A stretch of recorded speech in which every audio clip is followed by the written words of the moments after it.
RRB क्या चाहता है, स्टूडेंट का सिलेक्शन हो या ना हो, क्योंकि पेपर की टफनेस के हिसाब से लगता है सिलेक्शन होना थोड़ा सा मुश्किल है। उसके बाद भी किन स्टूडेंट्स का सिलेक्शन होगा वो डिपेंड करेगा कि उन्होंने कितने एमसीक्यू करेक्ट किए। तो आज हम इस वीडियो के अंदर बात करेंगे कि कितने एमसीक्यू आपके करेक्ट होने के बाद आपका सिलेक्शन बिल्कुल हो जाएगा आरआरबी के पेपर में। हेलो एवरीवन, मैं प्रवीण एक बार फिर आपका स्वागत करता हूं सुदर्शन फार्मेसी के एक बेहतरीन चैनल पे, जहां पे आपको फार्मेसी रिगार्डिंग छोटी से बड़ी न्यूज अपडेट मिलती रहती है। अभी रिसेंटली आरआरबी का पेपर बिल्कुल खत्म हो गया। जो भी शिफ्ट थी फार्मासिस्ट का एग्जाम, तीनों शिफ्ट में पेपर कंप्लीट हो चुका। उसके बारे में मैं बता भी चुका हूं कि पेपर बहुत ज़्यादा मॉडरेट टू टफ था, हार्ड पेपर था। इससे हमें यह पता चलता है कि आरआरबी क्या चाहता है, स्टूडेंट का सिलेक्शन हो या ना हो। क्योंकि एक तरफ वो डिप्लोमा को मिनिमम क्वालिफिकेशन बोलता है और उसके बाद ऐसा टफ पेपर सेट करता है कि कोई भी बी फॉर्म वाला स्टूडेंट भी उसे अगर करना चाहे तो एक बार तो उसके भी पसीने छूट जाए कि सर ये क्या क्वेश्चन पूछ लिया है ना। क्योंकि हम बैठे थे कि सर 2019 का जो पेपर आया था या सर पहले जो भी पेपर आते थे आरआरबी के, बहुत ही ईजी और टू द पॉइंट बात होती थी। वहां पे वन लाइनर क्वेश्चन हुआ करते थे और इजीली हम उसको पढ़ के आंसर दे सकते थे। लेकिन इस बार का जो पेपर था वो थोड़ा सा अच्छा सेट किया था उन्होंने, जिसके हिसाब से हमें लगता है कि आरआरबी अब थोड़ा सा अपना लेवल बढ़ा चुका है। तो उसी के लिए मैं ये कहना चाहता हूं अब स्टूडेंट भी अपने लेवल को थोड़ा सा बढ़ाना पड़ेगा, क्योंकि जब आरआरबी उस लेवल तक पहुंच गया है तो हमें भी उस लेवल को क्या करना पड़ेगा, रीच करना पड़ेगा। हमने जो भी प्रैक्टिस करवाई, जो भी हमने एमसीक्यू करवाए, वो सब आरआरबी के जो पुराने पेपर है उसके अकॉर्डिंग, या फिर आरआरबी इससे भी एडवांस में क्या पूछ सकता था उसके हिसाब से हमने एमसीक्यू की प्रैक्टिस करवाई। लेकिन आरआरबी तो और भी डबल लेवल का आगे निकला। उसने बहुत ही टफ क्वेश्चन किए और इतने टफ क्वेश्चन थे कि सर एक बी फॉर्म का स्टूडेंट या फिर जिसने अपनी मास्टर्स कंप्लीट कर रखी है वो स्टूडेंट भी एक बार सोच में पड़ जाएगा कि सर इसका आंसर क्या होगा। क्योंकि इतनी लेवल तक हमने तैयारी अपनी प्रिपरेशन की नहीं थी। इससे एक चीज हमें सीखने को मिलती है कि जब कोई अपना लेवल बढ़ाना स्टार्ट कर दे तो हमें भी हमारा लेवल बढ़ाना पड़ेगा और उसे दिखाना पड़ेगा कि हम भी इस तरीके की तैयारी कर सकते हैं। अभी तक तो हमने डिप्लोमा के हिसाब से तैयारी की थी कि भाई हाँ हमारा सिलेक्शन हो जाए। उसी के रिगार्डिंग इस वीडियो में कुछ बात करते हैं। जैसे कि सबसे पहले कि सर आरआरबी के पेपर की बात कर लेते हैं। सर आरआरबी का पेपर था कैसा? तो आरआरबी का पेपर था बहुत ज्यादा टफ था, मॉडरेट टू टफ। बहुत सारे स्टूडेंट ने बोला कि सर सेकेंड शिफ्ट और थर्ड शिफ्ट तो आप मान के चलो कि बहुत ज्यादा टफ थे। मेरे पास सारे कमेंट्स आ रखे हैं, बहुत ज्यादा टफ पेपर था। और जो फर्स्ट शिफ्ट का पेपर था उसमें शायद कुछ क्वेश्चंस ऐसे थे कि हाँ भाई हमने कुछ पढ़ा हुआ ऐसा कुछ लग रहा था। उसके अलावा सर क्या डिप्लोमा इन फार्मेसी सफिशिएंट है क्या ऐसे एग्जाम्स के लिए? अगर आरआरबी ने अपना लेवल बढ़ाया तो मान के चलिए ड्रग इंस्पेक्टर तो और भी इसके आगे जाएगा, एम्स फार्मासिस्ट और भी ऊपर जाएगा। उसके अलावा और भी जितने भी फार्मासिस्ट के एग्जाम है सब में अब लेवल आपको अप देखने को मिलेगा, डाउन तो होने से रहा। तो यहां पे क्या डिप्लोमा हमारे लिए सफिशिएंट है क्या? अगर आप डी फार्म कर चुके हो, अपनी पूरी डिप्लोमा कंप्लीट कर ली है, मिनिमम क्वालिफिकेशन डिप्लोमा है, पर उसको मिनिमम क्वालिफिकेशन आपको मानना नहीं है। आपको तैयारी बी फॉर्म के स्टूडेंट से भी ऊपर के लेवल की करनी पड़ेगी, क्योंकि आरआरबी ने अपना लेवल बढ़ाया तो हमें भी अपना लेवल क्या करना पड़ेगा, इंक्रीज करना पड़ेगा। हमें भी दिखाना पड़ेगा कि sir diploma not sufficient for any pharmacist examination. किसी भी फार्मासिस्ट एग्जाम के लिए डिप्लोमा सफिशिएंट नहीं है, ये तो मैं आज मान चुका हूं, है ना। भले कोई भी मिनिमम क्वालिफिकेशन लिख दे कि सर डिप्लोमा एलिजिबल है, लेकिन आपको पढ़ना उससे 2 गुना ज्यादा पड़ेगा, डीप पढ़ना पड़ेगा और इस तरीके से पढ़ना पड़ेगा कि वो सिलेक्शन हमारे हाथ में रहे। उसके अलावा क्या चाहता है आरआरबी, क्या सिलेक्शन चाहता है या नहीं चाहता है? क्या उसने पोस्ट निकाली, मिनिमम क्वालिफिकेशन दिया डिप्लोमा इन फार्मेसी, लेकिन क्वेश्चन इस लेवल के पूछे कि डिप्लोमा इन फार्मेसी उसको टच भी नहीं कर सकता। ऐसा सिलेबस हमारे पास है और जिसमें हमने ऐसा पढ़ा है कि ठीक है कि भाई हमने थोड़ा सा इंफॉर्मेशन ले लिया, क्लासिफिकेशन ले लिया, थोड़ा सा टैबलेट और इनके बारे में पढ़ लिया, लेकिन आरआरबी ने उस लेवल से भी ऊपर बहुत ज्यादा पूछा। अब इसमें गलती किसकी माने? आरआरबी की गलती माने या फिर हमारी गलती माने कि हमने नहीं पढ़ा, पूरा साल बर्बाद किया, सब जगह से तैयारी की, चाहे कोई भी प्लेटफॉर्म हो, हमने कसर नहीं छोड़ी, ऑनलाइन ऑफलाइन हर एक चैनल पे पढ़ाई की, फिर भी हमारा सिलेक्शन नहीं हुआ। तो किसकी गलती है? हमारी गलती है कि हमने प्रिपरेशन नहीं की, आरआरबी की गलती है कि उसने पेपर ऐसा सेट किया, या जिस कॉलेज या यूनिवर्सिटी में हम पढ़ रहे थे वहां के प्रोफेसर्स की गलती है कि उन्होंने हमें इतना डीप में नहीं पढ़ाया, या जिस चैनल से हम तैयारी कर रहे थे उस चैनल की गलती है कि उसने हमें इतना अच्छे से नहीं पढ़ाया। अब किसकी गलती माने कि जिसकी वजह से हमारा सिलेक्शन रुक सकता है इस बार? तो ये आप भी सोचिए कि क्या गलती रह गई। आप अपने आप को भी देखिए कि आपने सही से पढ़ाई की थी या नहीं की थी, क्या आपने मेहनत की थी या नहीं की थी। क्योंकि ये क्वेश्चन आज सभी के लिए, आपके लिए भी है, तो आपको पढ़ाने वाले कॉलेज के प्रोफेसर्स के ऊपर भी क्वेश्चन है कि आपने इतना डीपली पढ़ाया क्या डिप्लोमा को कि आरआरबी इस लेवल के क्वेश्चन पूछने लग गया है। या फिर गलती आरआरबी की है कि उसने मिनिमम क्वालिफिकेशन डाला डी फार्म पर क्वेश्चन पूछे एम फार्म के लेवल के, या फिर बी फार्म के भी बहुत ज्यादा हाई लेवल के पूछे। अब वो गलती किसकी है वो या तो आप बता सकते हैं, या फिर जो पेपर सेट कर चुका है वो, या फिर आपके कॉलेज के प्रोफेसर बता सकता है कि किस तरीके की मतलब हमारी तैयारी में कमी क्या रह गई। क्या 2019 से कोई कंपेयर कर सकता है क्या? तो 2019 से कोई कंपेयर नहीं किया जा सकता। बिल्कुल पेपर डिफरेंट था, थोड़ा सा टफनेस थी, बहुत ज्यादा टफ पेपर था। जो हमारा 2019 का पेपर था उसको तो चलो मान सकते हैं कि सर हाँ थोड़ा सा रिलेवेंट था। ऐसा क्यों है सर कि 2019 में ऐसा था, 2025 में ऐसा पेपर है? तो मैं आपको अभी भी बता रहा हूं, आरआरबी ने अगर अपना लेवल बढ़ाया है तो आपको भी अपना लेवल बढ़ाना पड़ेगा। थोड़ा सा पढ़ने की स्किल्स, थोड़ा सा एडवांसमेंट लाना पड़ेगा। जब सारी चीजें एडवांस हो रही है तो हम क्यों पीछे रहें? हमारी भी तैयारी क्यों पीछे रहे? हमें भी थोड़ा सा एडवांस तरीके से पढ़ना पड़ेगा, बेटर तरीके से पढ़ना पड़ेगा और उसी तरीके से सीखना पड़ेगा। ये चीज तो आपको दिमाग में सेट करके चलना है कि सिर्फ डिप्लोमा इन फार्मेसी का सिलेबस लेके अगर मैं पढ़ना बैठूं तो उससे तो मेरा सिलेक्शन नहीं होने वाला, क्योंकि वहां पे बहुत लिमिटेड चीजें हैं। आपको उसको भी छोड़कर बियॉन्ड उसके भी आगे जाना पड़ेगा, बी फॉर्म के लेवल को टच करना पड़ेगा। और एक जी पैट या नाइपर का जो स्टूडेंट तैयारी करता है उस तरीके की तैयारी आपको अपने एग्जाम के लिए करनी पड़ेगी, तब कहीं जाके आरआरबी, एम्स फार्मासिस्ट, उसके अलावा बीटीएससी या फिर कोई भी फार्मासिस्ट का एग्जाम हो रहा है, डीएसएसएसबी का भी हो रहा है, तो वहां पे आपको इस लेवल तक पहुंचना पड़ेगा, तब कहीं जाके आपका सिलेक्शन होगा और तब कहीं जाके आप बोल पाओगे कि हाँ इस बार मैंने पेपर बहुत अच्छी तरीके से दिया है।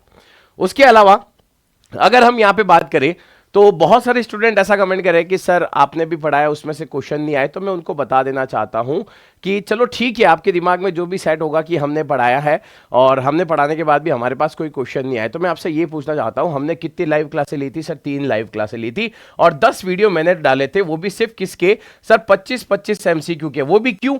ताकि कोई प्रिपरेशन को हम क्या कर सके, अच्छा बना सके, ईजी बना सके, स्टूडेंट के लिए हेल्पफुल हो जाए, क्योंकि एग्जाम बहुत पास में था उनका।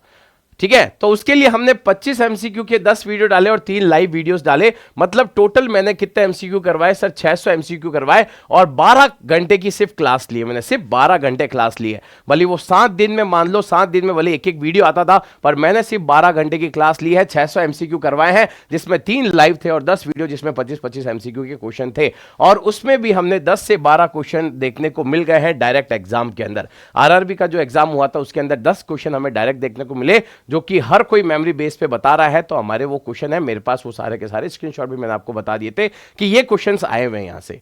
तो अगर हम 600 MCQ में से, या फिर हम बात करें सर 12 घंटे की स्टडी से 10 MCQ लेके आ सकते हैं, तो आप सोचिए कि अगर मैं पूरा साल आपको पढ़ाऊं तो कितने क्वेश्चन आएंगे, कितना क्वेश्चन आएगा। अगर उसी तरीके से पढ़ाऊं, उसी तरीके से एक्सप्लेन करूं, उतना ही डीप जाकर आपको पढ़ाया जाए कि हां सर उस लेवल को टच किया जाए, क्योंकि मैं तो समझ चुका हूं कि कौन से लेवल का पेपर आएगा और किस ढंग से पढ़ाना पड़ेगा। अब ऊपर ऊपर से पढ़ने का काम ही नहीं है, आपको डीप में जाना पड़ेगा, चाहे कुछ भी हो जाए, कितना भी हो जाए, हमें डीप में पढ़ना पड़ेगा, एकदम डीप स्टडी करनी पड़ेगी।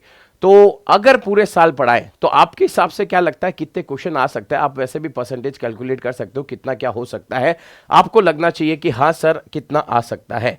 उसके अलावा फ्यूचर में सर अब आगे कौन कौन सी वैकेंसी आने वाली है? चलो इसमें सिलेक्शन हो या ना हो बात की बात, कौन कौन सी वैकेंसी आएगी? सर ड्रग इंस्पेक्टर की वैकेंसी आएगी, आरआरबी फार्मासिस्ट की वैकेंसी 2026 में एक बार फिर से देखने को मिलेगी। उसके अलावा बीटीएससी फार्मासिस्ट आएगा, यूपी फार्मासिस्ट वैकेंसी आएगी, डीएसएसएसबी का एग्जाम आएगा और राजस्थान में भी फार्मासिस्ट की वैकेंसी आने के चांसेस बहुत ज्यादा है। तो मतलब ये फ्यूचर में हमें वैकेंसीज देखने को मिल सकती है, जिसके लिए हम क्या कर सकते हैं, प्रिपरेशन कर सकते हैं बहुत ही अच्छी तरीके से, बहुत ही शानदार तरीके से प्रिपरेशन कर सकते हैं। और इस बार ध्यान रखना लेवल बहुत ही ज्यादा होना चाहिए। ऐसा मत समझ लेना कि सिर्फ डिप्लोमा पढ़ के मेरा काम हो जाएगा, बिल्कुल नहीं होगा। डिप्लोमा से थोड़ा ऊपर सोचना पड़ेगा, हट के सोचना पड़ेगा, क्योंकि हमें एग्जाम क्लियर करना, वो भी कॉम्पिटिटिव एग्जाम। नेक्स्ट, तैयारी कैसे करनी है आपको? कुछ नहीं करना, आपको जितने भी हमारे पास एडवांस टॉपिक्स है उसके बारे में पढ़ना पड़ेगा। मटेरियल आपको एडवांस चाहिए, एडवांस एमसीक्यू चाहिए, वो घिसे पीटे पुराने एमसीक्यू हमें नहीं देखने, हमें प्रीवियस ईयर के क्वेश्चन पेपर्स नहीं देखने। प्रीवियस ईयर के क्वेश्चन पेपर से कुछ नहीं होता है, वो क्वेश्चन एज इट इज नहीं आते हैं, ये चीज ध्यान रखना। एडवांस क्वेश्चन लाइए, एडवांस चीजें लाइए, तो वहां पे एडवांस चीजें आपको पढ़नी पड़ेगी। थोड़ी सी स्ट्रेटेजी को बदलना पड़ेगा अपनी, थोड़ा सा और एडवांस तरीके से पढ़ना पड़ेगा। भाई 7 से 8 घंटे पढ़ रहे हैं, लेकिन उसमें से एक्टिव स्टडी कितनी है? आप कितना इस तरीके से पढ़ रहे हैं कि वो चीज मुझे याद रह रही है, दिमाग में रह रहा है, फिंगर टिप्स पे याद रह रही है। एक पढ़ना अलग चीज है और एक एक्टिव तरीके से पढ़ना अलग चीज होता है, जिसमें सारी चीजें हमें दिमाग में याद रहती है। उसके अलावा आपको एडवांस प्रिपरेशन करनी पड़ेगी, एडवांस तरीके के नोट्स, एडवांस तरीके की एमसीक्यू, पीवाईक्यू, ये सारी चीजें आपको पता होनी चाहिए। उसके लिए आपको कौन सा लेवल टच करना पड़ेगा, आपको जीपैट का और नाइपर का लेवल टच करना पड़ेगा। भले ही एक डिप्लोमा के स्टूडेंट को ऐसा लगे कि मैंने तो इतना पढ़ा नहीं, पर लेवल तो आज का यही टच करना पड़ेगा, क्योंकि आरआरबी का क्वेश्चन पेपर हमें डायरेक्टली ये चुनौती दे रहा है कि डिप्लोमा से कुछ नहीं होगा, जीपैट और नाइपर आपको करना ही पड़ेगा, तब कहीं जाके आपका सिलेक्शन होगा, वरना नहीं हो पाएगा। उसके अलावा सर हमारी तरफ से क्या हो सकता है, हमारी तरफ से सुदर्शन फार्मा की तरफ से आपको यूट्यूब पे डेली क्लास देखने को मिल जाएगी फार्मेसी सब्जेक्ट के रिगार्डिंग, चाहे वो फार्माकोलॉजी हो, फार्मास्यूटिक्स हो, मतलब एक तरीके से बोल सकते हैं फार्मास्यूटिक्स, फार्माकोलॉजी, फार्माकोग्नोसी, उसके अलावा sir medicinal chemistry, pharmaceutical chemistry, उसके अलावा जूरिस्प्रूडेंस, कोई भी आपका सब्जेक्ट हो उसके रिगार्डिंग आपको क्लास देखने को मिल जाएगी, कंटेंट आपको जरूर मिल जाएगा, ठीक है। उसके अलावा आपको शॉर्ट ट्रिक्स मिल जाएगी, क्लासिफिकेशन की शॉर्ट ट्रिक्स मिल जाएगी, आपको किसी भी शेड्यूल की शॉर्ट ट्रिक्स मिल जाएगी, किसी भी स्ट्रक्चर की सारी चीजें आपको वहां पे मिल जाएगी, ताकि आप आसानी से कोई भी केमिकल टेस्ट है तो उसकी भी टेबल की फॉर्म में आपको मिल जाएगा, कैसा कलर आता है, क्या रिएजेंट होता है, सब कुछ सेट करके बैठा हुआ हूं, वो सारी की सारी चीजें आपको यूट्यूब पे मिल जाएगी। उसके अलावा एमसीक्यू प्रैक्टिस के भी वीडियोस आपको मिल जाएंगे, जैसे मैं 25 एमसीक्यू चलाता हूं, वो एमसीक्यू आगे भी रहेंगे, वो सारे के सारे एमसीक्यू आपको मिल जाएंगे। नेक्स्ट वैकेंसी कौन सी आएगी उसके बारे में भी वीडियो मिल जाएगा, और प्रॉपर प्रिपरेशन कैसे करनी है वो भी आपको यहां पे पता चल जाएगा। मतलब ये सारी चीजें आपको यूट्यूब पे मिल जाएगी एज अ कंटेंट की तरह आपको मिल जाएगा।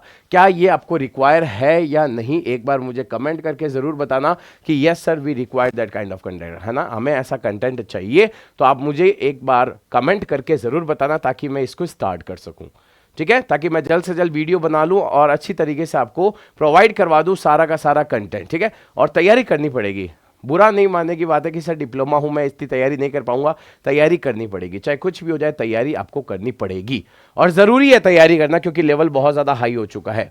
उसके अलावा सिलेक्शन सर किसका होगा एक बार ये भी बता दो, तो जिसने पूरे साल प्रिपरेशन की है, बहुत अच्छी तरीके से प्रिपरेशन की है, तैयारी की है, सब कुछ एक एक चीज पढ़ी है, और उसके बाद उसने अगर एमसीक्यू की प्रैक्टिस की है तो मतलब उसका सिलेक्शन होगा। और जिसके 60 से 65 एमसीक्यू लग रहे हैं कि बिल्कुल सर हमारे तो एक्यूरेट है, बिल्कुल परफेक्ट है, एकदम करेक्ट है, उसका सिलेक्शन होने के चांसेस बहुत ज्यादा है, बहुत ज्यादा, उसका हो जाएगा सिलेक्शन, ठीक है।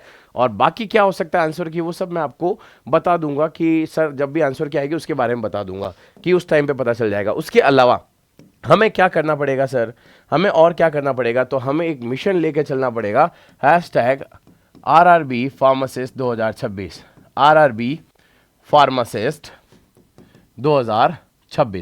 2026 की जो वैकेंसी आएगी, या फिर #ड्रग इंस्पेक्टर, ये जो दो बड़ी बड़ी वैकेंसीज आएगी, इनको छोड़ना नहीं है, कुछ भी हो जाए इनको छोड़ना नहीं, इनके लेवल को टच करना है, क्योंकि अब बात थोड़ी सी आ गई ईगो पे, क्योंकि अगर वो अपना लेवल बढ़ा रहे हैं तो हमें भी अपना लेवल थोड़ा सा क्या करना पड़ेगा, अपग्रेड करना पड़ेगा, खुद को बढ़ाना पड़ेगा, अच्छी तरीके से प्रिपरेशन करनी पड़ेगी, तैयारी करनी पड़ेगी, और एक बेटर एक्सप्लेनेशन आपको मिलना चाहिए, अच्छी तरीके से पढ़ाने वाला चाहिए आपको, एक अच्छा सा मेंटर आपको चाहिए कि जो आपको अच्छी तरीके से समझा दे, क्योंकि पढ़ाते सब है लेकिन बात को दिमाग में डालने वाला, दिमाग तक पहुंचाने वाला मेंटर अलग होता है, वो चीज आपको चाहिए, तब कहीं जाके आप अच्छी तरीके से पढ़ पाओगे, समझ पाओगे, क्योंकि रट्टाफिकेशन से कुछ नहीं होने वाला, ये आरआरबी ने तय कर दिया, ये आरआरबी ने हमें बता दिया है कि रट्टाफिकेशन वालों की जरूरत हमें नहीं है, हमें एक्चुअल नॉलेज वालों की जरूरत है, ताकि वो क्या कर सके सर, हमारे लिए काम कर सके। आरआरबी ने ऐसा हमें क्लियर कट अपने पेपर के माध्यम से बता दिया है। तो अब आप सोचिए कि आपको किस तरीके से तैयारी करनी है, कैसे पढ़ना है,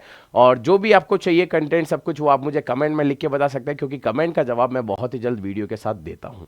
तो आपके कमेंट ही मायने रखेंगे किस तरीके से हमें पढ़ाना चाहिए, किस तरीके से करना चाहिए, और जल्द से जल्द आपको इसका वीडियो मिल जाएगा। ऐसी छोटी से बड़ी news update, vacancy update regarding to the pharmacy, सब कुछ आपको मिलता रहेगा इस चैनल पे। सुदर्शन फार्मेसी सब्सक्राइब करना ना भूलें। Thank you so much, bye.